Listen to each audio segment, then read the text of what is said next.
Or not. Come on, YouTube.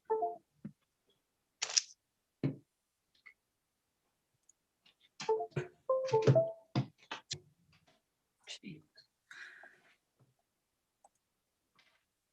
There we go. Mute. There we go. Wonderful. 9:30. We're all here. Welcome to Neuroccino.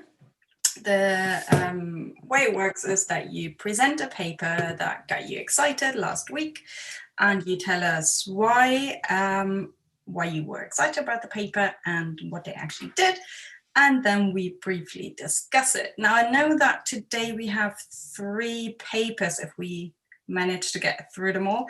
So if you want to share your links in the chat so everyone can have a look at the paper. And we have Valentina, who's presenting a Neanderthal paper. We have Victor, who is presenting 10 Tesla imaging. And then if we have the time, Leah has a clinical paper for us. Is that right? Okay. And okay. Michelle has an entire book. I'm not sure we have time for a book today, Michelle. I would push it to next week if that's all right with you. Right, okay, in the interest of time, let's crack on. Valentina, I promised you last week you're going to go first because I cut you short. So off you go. Okay.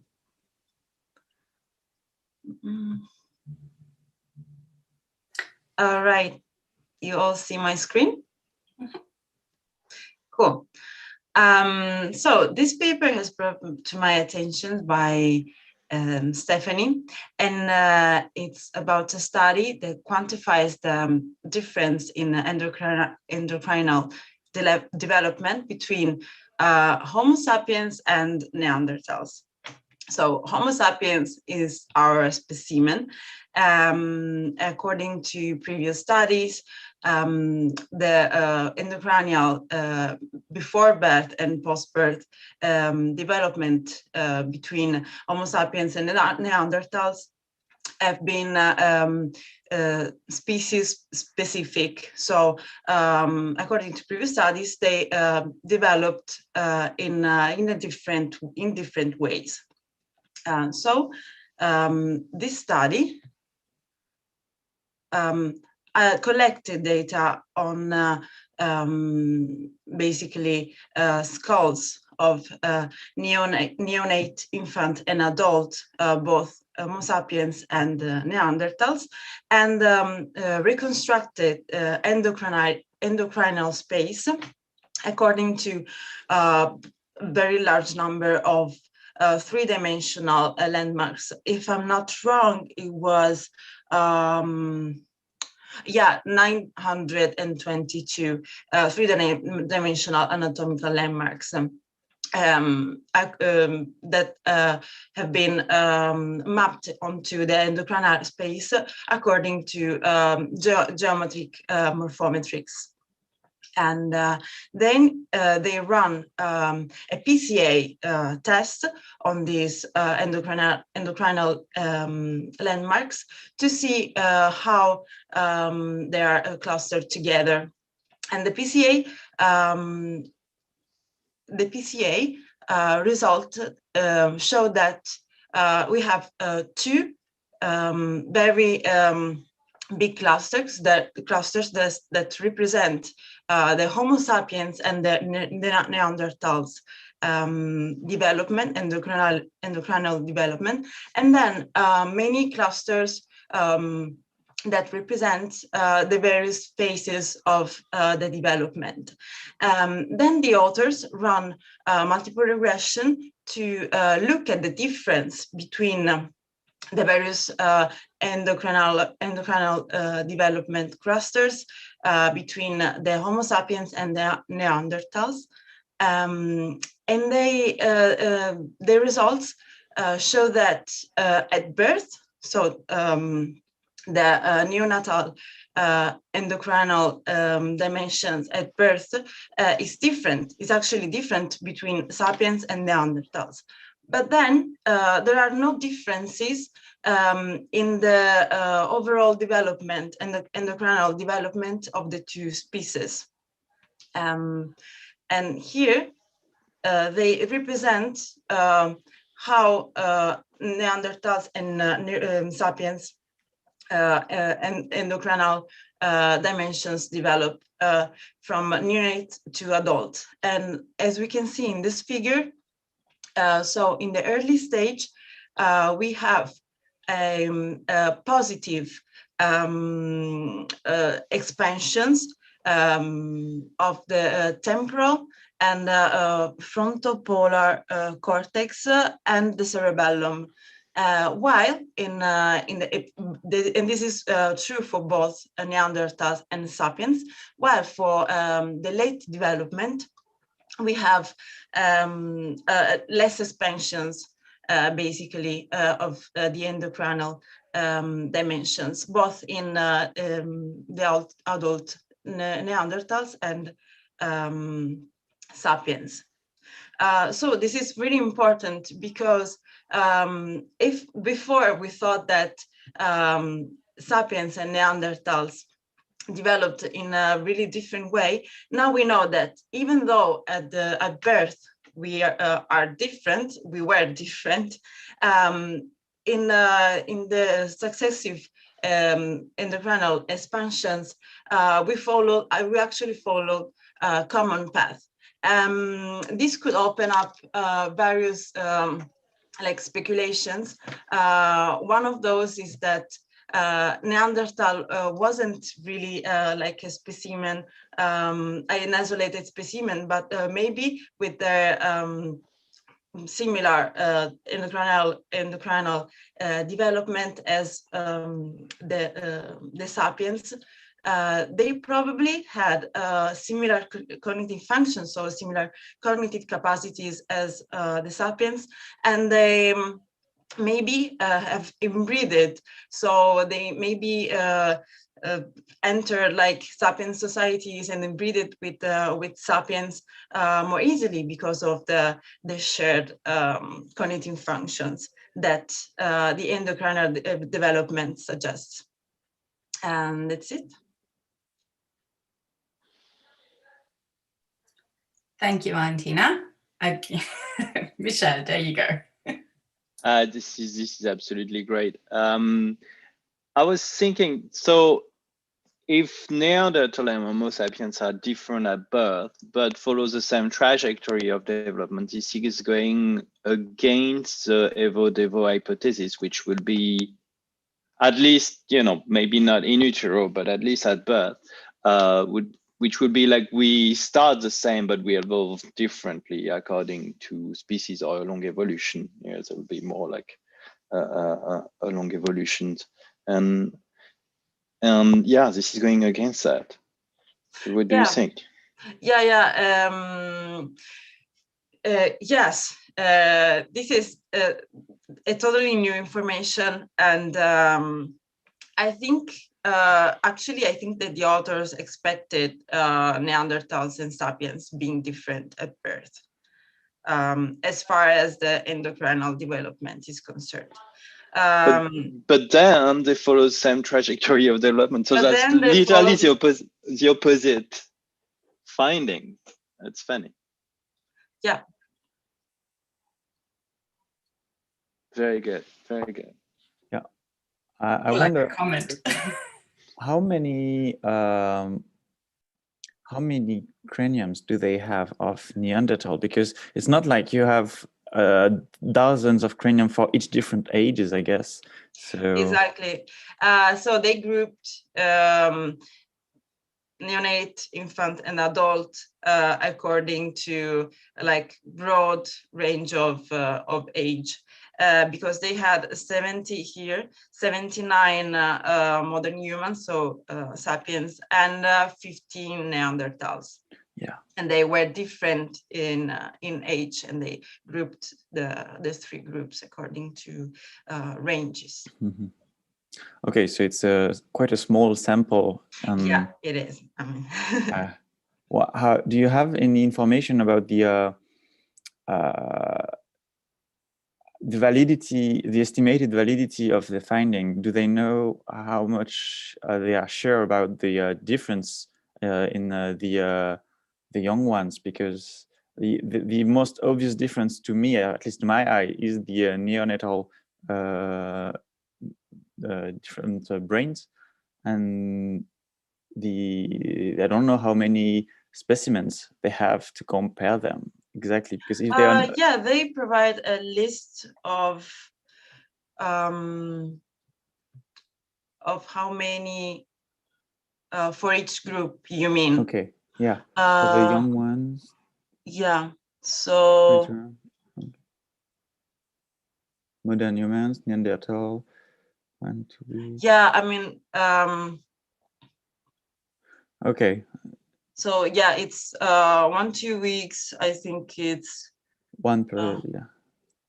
Just one against 23 of the other group. Okay, yeah. So maybe they found something very important, or maybe the fact that it's very different at a very young age might be just chance. For this specimen was the specimen they had just happened to be a bit different from what we expect, and so you say it might not be representative of yeah, the Neanderthal populations. Yeah. Yeah, that's a really good point. They should have mentioned in the limits. But still, I think that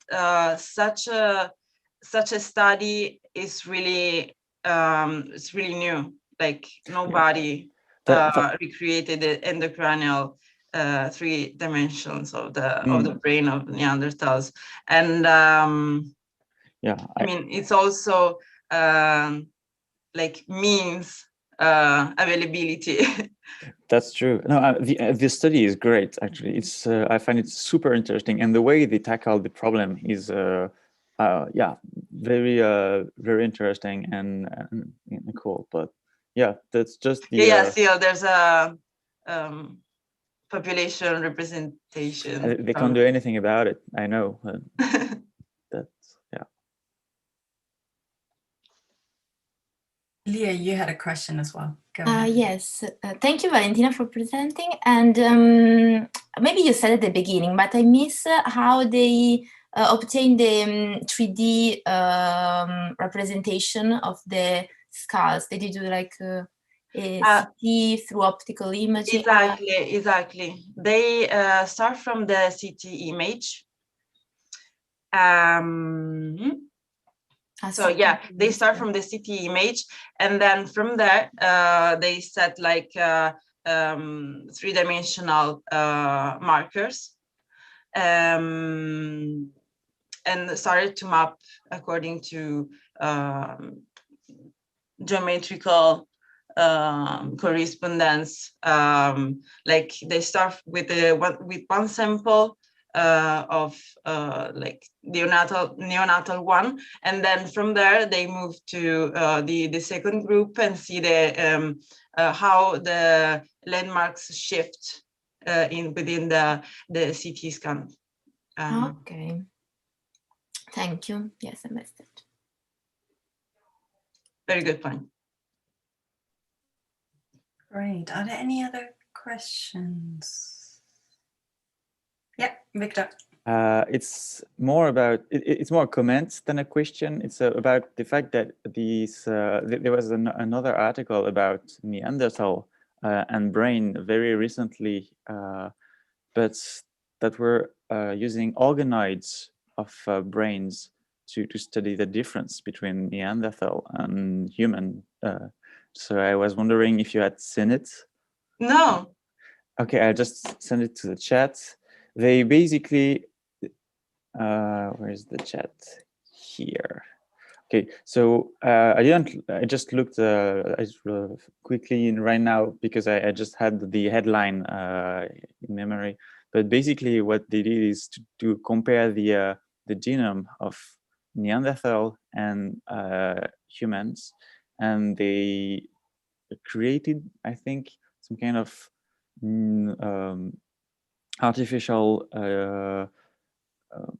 genome of Neanderthal and created for the brain, and created organoids, like small little brains of Neanderthal, to compare what happened at the development stage of these organoids between Neanderthal and humans.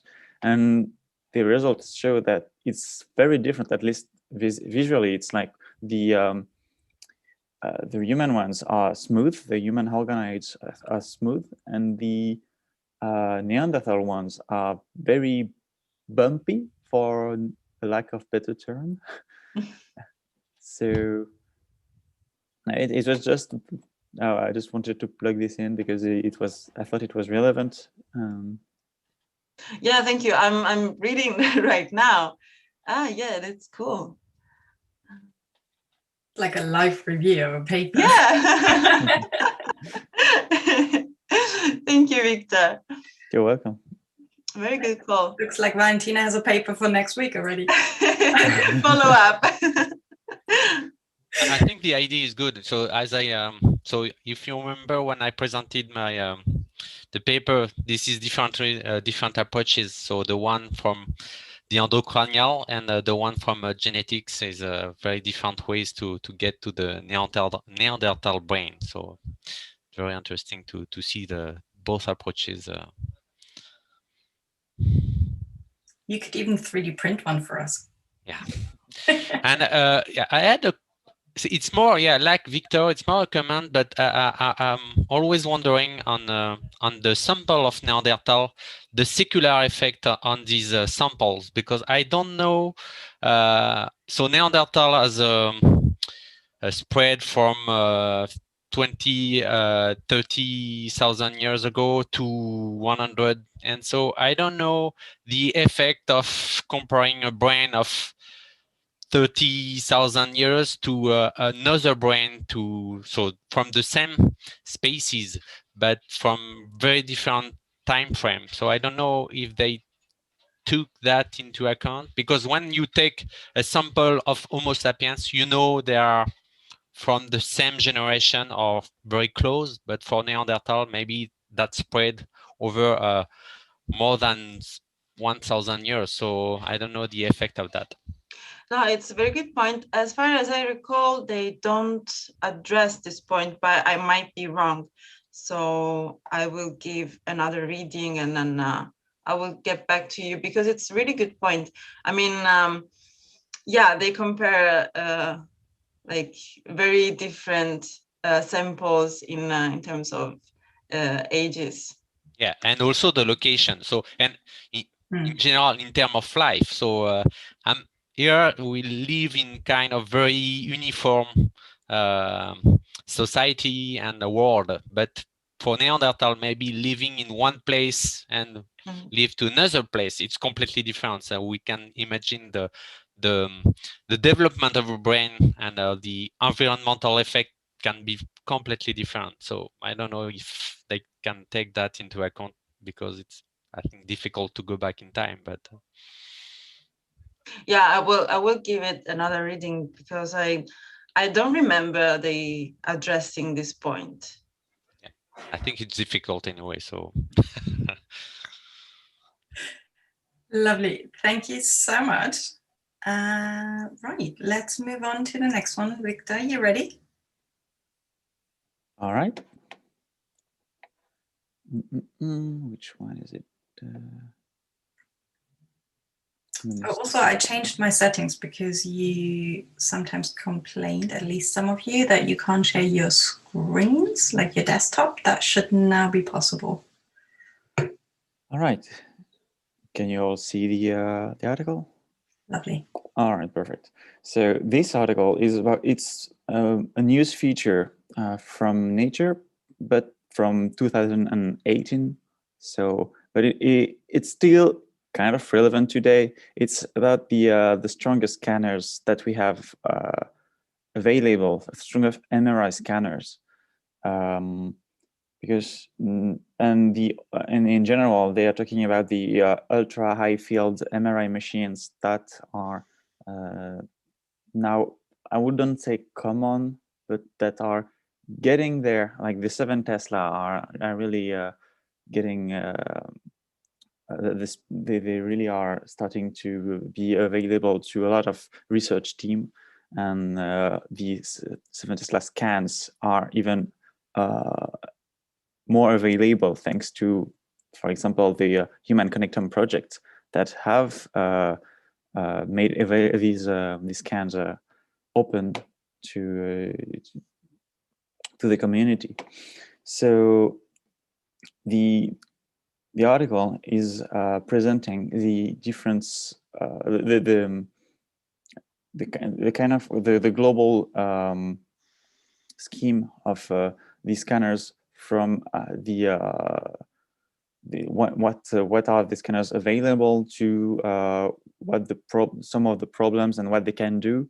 To just to give you the overview, it's they say that currently we have 3 different scanners that are above 10 Teslas, which is absolutely huge. There are 2 in the US. So one at the University of Minnesota, and one at the NIH in Bethesda. And the third one is the one at Neurospin that you probably have heard of. And so the one at Neurospin, I think it's the only one for the, no, maybe not, I'm not sure. I know that the one at Bethesda is only for the brain. The one at Neurospin is a whole body one. And I'm not sure about the one at Minnesota's university. But they are all above 10 Tesla and are starting to ramp up the magnetic field. I mean, we already have images from these machines, at least for the one at the University of Minnesota and the one at I think Neurospin already did a few tests. I don't know if they have already images. I have to check. But anyway, these fields, these machines have been created to try to go deeper in terms of resolution in the on the scans, because the principle of the MRI machine is that you create a very strong magnetic field in one direction that will align the protons inside of the water molecules, the spin of the proton in one direction, and then you send a radio frequency pulse in a perpendicular direction, usually, or it can be either, it can be in different angles, but let's say perpendicular for the example. And that means that the spin of the proton that you have aligned will start to wobble slightly and go back to their original alignment. And doing so, they will emit radio frequency that you can detect. And this is, depending on where they are and what tissue they are in, this is what you will detect. Actually, it's the spin, the wobble, and the going back to the alignment thing that you will detect, and that will give you information about that. Thing is, the quantity, the fraction of protons that have been aligned in the B0 field, so the main magnetic field. So this fraction of protons depend on the strength of the field. For example, I don't know the exact number, but if you, let's say you have 10% of the protons that are aligned under 3 Tesla, if you ramp up to 7 Tesla, you might have twice that. And if you ramp up to 10 Tesla, you can increase even higher, at a higher number. And the more protons you have, obviously, you will have more signal and less noise. So a better signal to noise ratio, which will increase the quality, the potential quality of your image. So this is great in theory because it will allow you to increase drastically either the resolution, the spatial resolution. You can go for smaller voxels, or to increase the temporal resolution. because you don't need to scan for as long to have an equivalent quality of signal. So in both cases, in theory, it sounds great. And this is exactly what they are trying to do. So for now, what I can say that the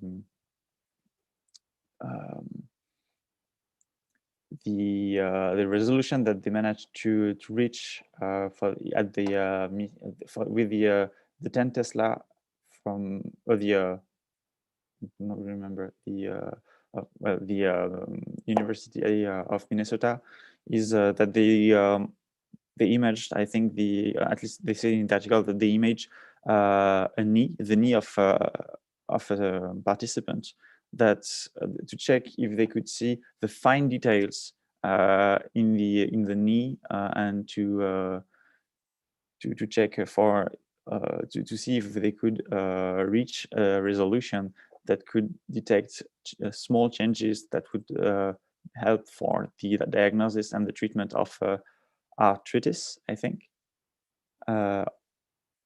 And yeah, they really can get to a resolution where they can see something that is usually out of reach. But so yeah, so this is all great for in theory and gets you to a much better resolution. But there are quite a few problems that comes with these kind of machines. The first one is that it is because you get to very finer resolution, and at least spatial resolution, it's much more susceptible to motion, the participant's motion, because you won't have like in particular for the brain, if you I mean, the brain is a very squishy organ, and if you start to move a little bit, or if you the example they give is pretty great. If they say that if you like clench your toes, because it is linked with nerves and the neural spine to the brain, the whole way it will slightly deform your brain, and this is usually not a trouble at all for the resolution we are at, but it will do a significant change in 10 Tesla or above MRI scanner.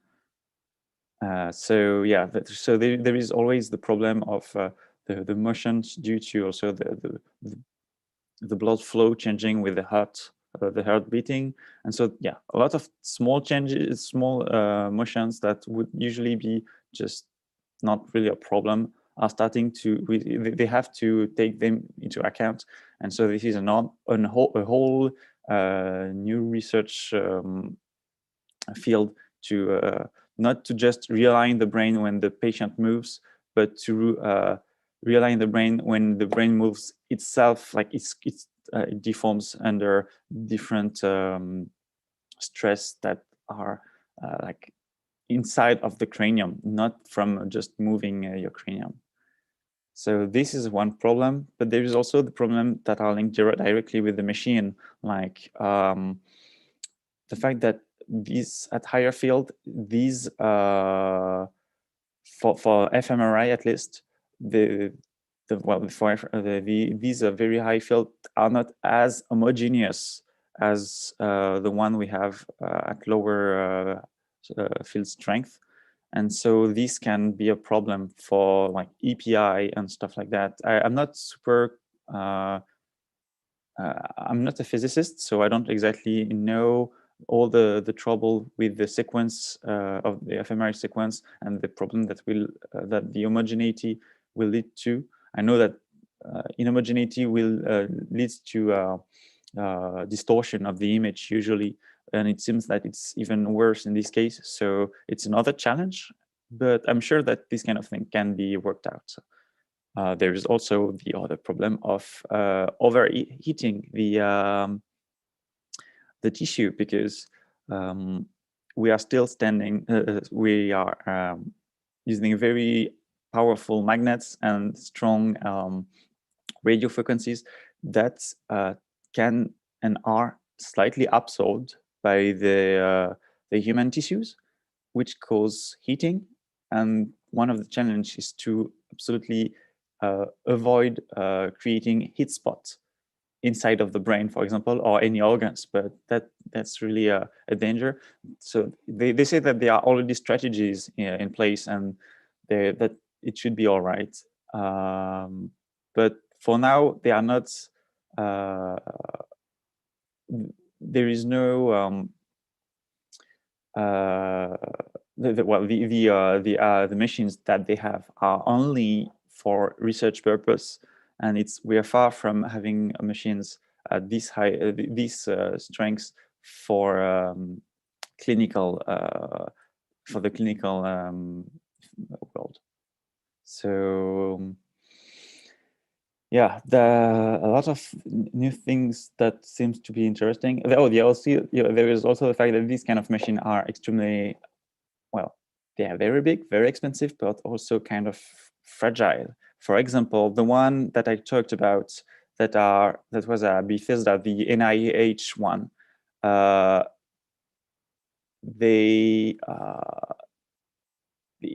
It's like they broke it. It was received in 2013, I think, here the magnet, and they broke it in the next few months that they had it, because they switch it on and off too fast. It caused an overheating somewhere, and they had to send it back to the factory to be remade. And at the time of the article, they were only receiving the new ones just a few months back. So, or a bit, or later this year, I don't remember. So yeah, these kind of machines are extremely expensive, hard to make, and require very technical staff to maintain it, and to you have to really be careful with this kind of thing. So I think it's great, and they also want to keep advancing to higher and higher fields. It's very interesting, but I don't know if this will be the future of the clinical approach of MRI. It sure will be used for research, but I can't see it ever reach the markets of the clinical approaches for wider population. Yeah, all right, that's it. Lovely, thank you very much. Super interesting. General question for everyone, but I guess our physicists in particular. Is the solution really to go higher and higher? Or would it be better to move more lateral and improve sequences and diversify the sequences? What do you think? I mean, for me, I think it's something that is already being done. It's not like there is only effort on one direction. I'm sure that there are a lot of teams that are working specifically only on sequences. The teams, yeah, it's not something that, like, yeah, these kind of things, they do make the headline because they look exciting, but I'm pretty sure that a lot of labs are just working on better and better sequences. We just don't hear them as much because it's not as new, but yeah, pretty sure there are efforts in this direction too. But just like you said, you don't see this being implemented in the clinic in the near future or slightly further future. It seems that by ramping up our Tesla strength, we're also increasing the problems. And the question is, does the gain in resolution, for example, justify the push for higher field strength and more complications? Or should we just come up with a different idea? I think it's still necessary in some points. For example, one of the things that makes me excited about this is when you get to the resolution of the cortex layer, and then you can study the different layers of the cortex and have a relationship between the different areas, functional areas that you have, that is not just area A and area B are functionally connected. They are activated at the same time, but you can see it's layer 1 and layer 5 of these two areas. So there is a flow of information from one to the other. And that is something that I don't think we can do with 3 Tesla. And we can start to do it at 7 Teslas. But to get a real nice view of this kind of very fine structure of the brain, I think we still need to get to a higher signal-to-noise ratio, and so a higher field. It won't be for the medics, for the clinical setting, but it will be for the research, and I think it's still important to get there. Not necessarily to go higher and higher, to go 20 Tesla or something like that, but I mean, there are 20 Tesla for animals. But for humans, I don't see it. But I think it's still something that is necessary for the research aspect of the field, but won't reach the clinical aspect of it. Leah also had a question. No, yeah, linking to that, then I have also a question, but like linking to this, like in the clinics, for the clinics, I don't know about 10 Tesla, but 7 Tesla actually is used, for example, in really like specific cases. For example, as Victor was saying, you can really have information in the cortex layer, and that is useful, for example, in some pediatric cases where they have epilepsy, pharmacoresistant, and they really don't know how or where to make the surgery and how to stop this. And so in these cases that you have like a limit in the 3 Tesla or 1.5 Tesla, and like there are some clinical applications also in I know like about the 7 Tesla in Italy, in Pisa, where I went, and they use that for pediatric cases and also for Parkinson's disease to really see where there is the neurodegeneration, and so to then tailor the pharmacological trials. So there is a clinical application. I don't know about 10 Tesla or 11, but for 7 Tesla, there are many of these clinical applications. So related to research or really specific cases, because as you said, motion is a problem. You really have to do like a training.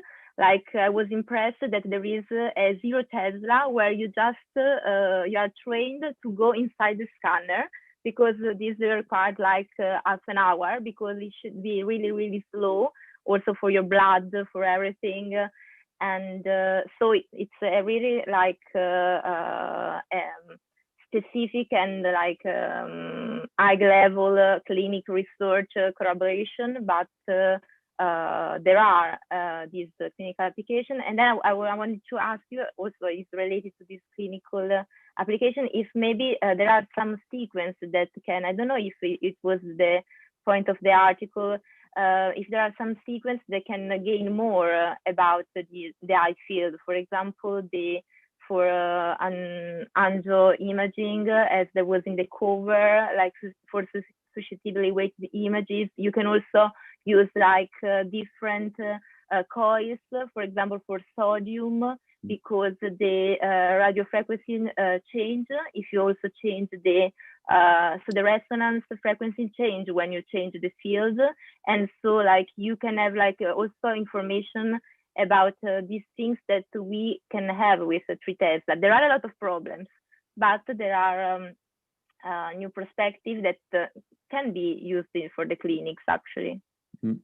Yeah, I've seen that they talked about the sodium imaging, yes, in the 11 Tesla, saying that they were managing to image thing. Oh no, it was for the 7 Tesla, because there is a whole part of the article about 7 Tesla, so I mixed a little bit of it. But yeah, I think yeah, they did some services, a lot of sodium imaging with it, and pretty interesting too. But just to add about the clinical applications of 7 Tesla, they are, I think it's pretty interesting. The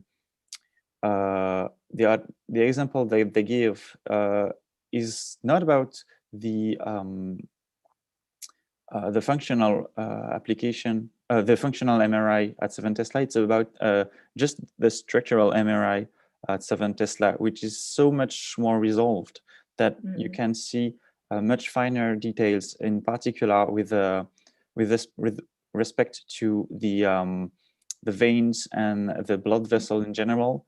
And they said that it was used, as you said, it's for very specific case, but for this one, it was used for the implantation of Parkinson's deep brain stimulation. Hmm? Deep brain stimulation. Yeah, for the deep brain stimulation, when they implant the electrode, they have to go through a whole part of the brain where there's a lot of vessels and stuff like that, and they have to be really careful. So first, it gives them the ability to know exactly where are the vessels and where they are trying to implant it. And also it gives them a better, it seems that sometimes they don't really exactly know where to implant the electrode. So they have to go fishing, for lack of a better word, like they try to plant it at somewhere and they record and it's not here, and they remove it and they plant it somewhere else. And every time you do that, there is a risk that you puncture a blood vessel, and that would be really bad. So and they say that with the kind of image that they have there, with the precision they have, they exactly know where to put the electrode with these scans. So they just can say, okay, we go there, we here, it's good, done, no more fishing. And yeah, so that's I think it's a great application. I don't know if it will be used that often, but it's just a good example of what kind of thing this kind of precision offers. I'm glad you didn't become a neurosurgeon, Victor. I would poke the brain. Oh my God. So, yeah, good career choice here. We also had a comment over on YouTube on exactly that point, which was that it's also important to focus on developing hardware optimized for sequences, rather than putting, like for DTI sequences, for example, rather than putting all our resources in developing pretty T1 and T2 images. So again, a bit more rounded, just more than pretty pictures. That's true. But you're absolutely right. Like the anatomical definition is just quite stunning. And for people who like anatomy, that's quite exciting. Yes, I was also thinking that another application for 7 Tesla, I think that somewhere like in New York, in the USA, they do a lot of studies about multiple sclerosis, where usually lesions are around small vessels, small veins, and sometimes you can saw that in the clinics, and also it could be like a way to make a more precise diagnosis, because sometimes you can have also an overlap, or you don't know why this lesion is there. And so it can also help to understand more pathologies in that way, yeah. Right, any more comments on this one? No? Let's move on to the next paper. In that case, Leah, take it away. Okay. So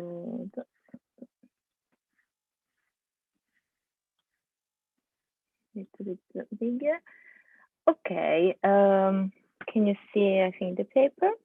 And so this is an article published in Brain last week by Vidal and colleagues, and is focused on survivors, stroke patients, 135, who had selectively damaged the left hemisphere, and regions that involve the Broca areas and the surrounding regions.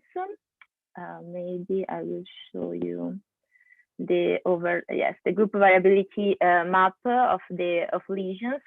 So were excluded patients with lesion on the inferior parietal lobe, and also mostly also the temporal lobe, because the studies was focused on the understanding if the Broca area, so Brodmann area 44 and 45, if they were responsible of long-term speech impairment, and or if it was a combination of all the other regions involved, and also if the white matter underline this area just above the insula and towards the frontal lobe. They focused on the anterior segment of the arcuate fasciculus. If also these all these regions will affect the long-term speech impairment, so they select patients that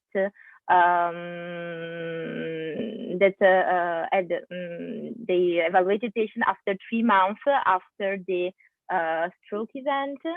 And as they were saying in the beginning, also in the Paul Broca seminal cases, we were like, he was like focusing on the Broca area, but these cases also have the lesions also in the underlying white matter and surrounding cortical areas. And so they want to investigate this aspect. And they use multiple regression. They use atlas-based.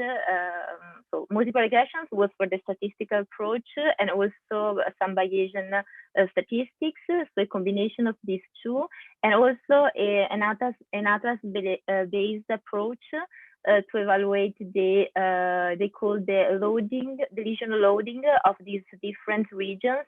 So the percentage of damage of Brodmann area 44, 45, pars triangularis and opercularis, and the ventral premotor cortex, so designating the precentral gyrus in those regions who are like more ventral and close to the arcuate fasciculus course, and also the superior central insula and the putamen. These were the cortical region used. And for the arcuate, for the white matter tracts, they considered the arcuate fasciculus, the anterior part. They just focused on that for their hypothesis, so lesions closer to the Broca areas. And but they say that of course the arcuate, the anterior part and the long segment are quite packed in that area, so they don't exclude an implication of both the tracts and the frontal axon tract. So they use these regions, atlas-based, and evaluated the loading according to the lesion, the stroke lesion of the patients, and run multiple regressions, considering, so here you have the picturing of these regions, so cortical and subcortical and white matter tracts. And they evaluated so the possible influence of these loading of these regions. This is the lesion overlap map to compute the lesion load. And they used different models to see which combination of these regions mostly predict the long-term speech impairment. They used for the clinical test the CAT, the acronym was the comprehensive aphasia test, where they used a spoke picture description task, where it was shown a picture and the patients were asked to describe in 1 minute what was happening in the picture shown. and some tips that in the study you can for helping the patient was what about that, for example, and they also scores above 60 were considered impaired, and also they controlled for the cat semantic memory task to see if these deficits were more related to the semantic impairment, let's say. And so evaluating, they use different models to, as I was saying, use different combinations of the implication of the damage of these specific regions, and evaluating just the, let's say, BRCA area. They saw that it was a significant, the BRCA area 44, even if the correlation was not, the R-square was not so high. Then considering, so they drop out the BRCA area 45, just keeping the 44 and all the other regions. They say that considering all these variants in the model, it was significant just the arcuate fasciculus anterior segment, and with, let's say, a good correlation, a good R-square, 0.5. And then they also, so they focused on the arcuate fasciculus, and they considered again, the BRCA area 44, and look again to the significance of the of each variant. And again, it was most significant, the BRCA area, the arcuate fasciculus region. Then also they consider different possible combinations, and also like splitting the BRCA area 44 in dorsal and ventral. But again, in these, according to these statistics, the arcuate fasciculus anterior segment was the one that most significantly contributed to the prediction of the deficit. So then they also split the groups to see if there was, according to the lesions in these two specific areas, so arcuate fasciculus and BRCA area 44. They create 3 groups. If the lesion load was mostly on the BRCA area 44, mostly in the arcuate fasciculus, often both. And they saw the significant differences. Where was that? Between, I mean, it was this too. It was. So they did. They found a significant difference in the between the arcuate fasciculus group and the BRCA area 44. Just, but not when they were like together. For example, between the arcuate fasciculus and when there was an involvement of both the arcuate fasciculus and BRCA area 44. So it seems that if the white matter damage play a significant role in this long-term impairment, and also they using the Bayesian statistics, they wanted to evaluate the evidence in favor of the null hypothesis, that was that the damage of the BRCA area 44 does not explain the variance in speech production, and it was a bias factor of 0.1, let's say. So it seems that it cannot really explain these long-term deficits. And on the contrary, the arcuate fasciculus damage seems to have a positive evidence, so a bias factor of 4 of this linking to long-standing effect of the in speech production.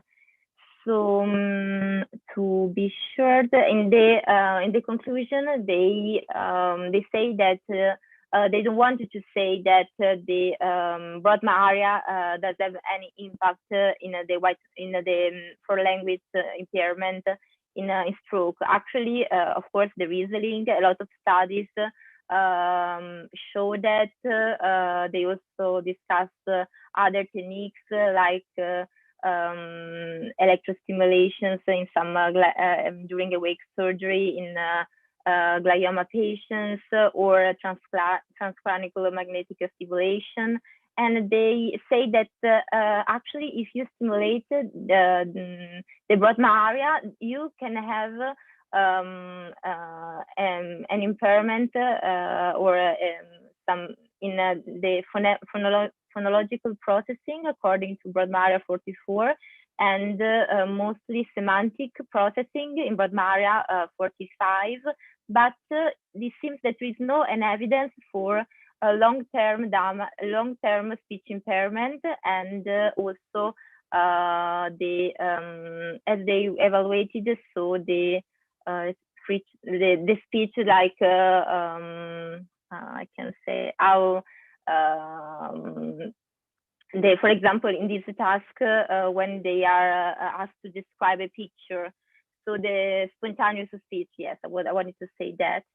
And so this is an hypothesis that like the white matter is like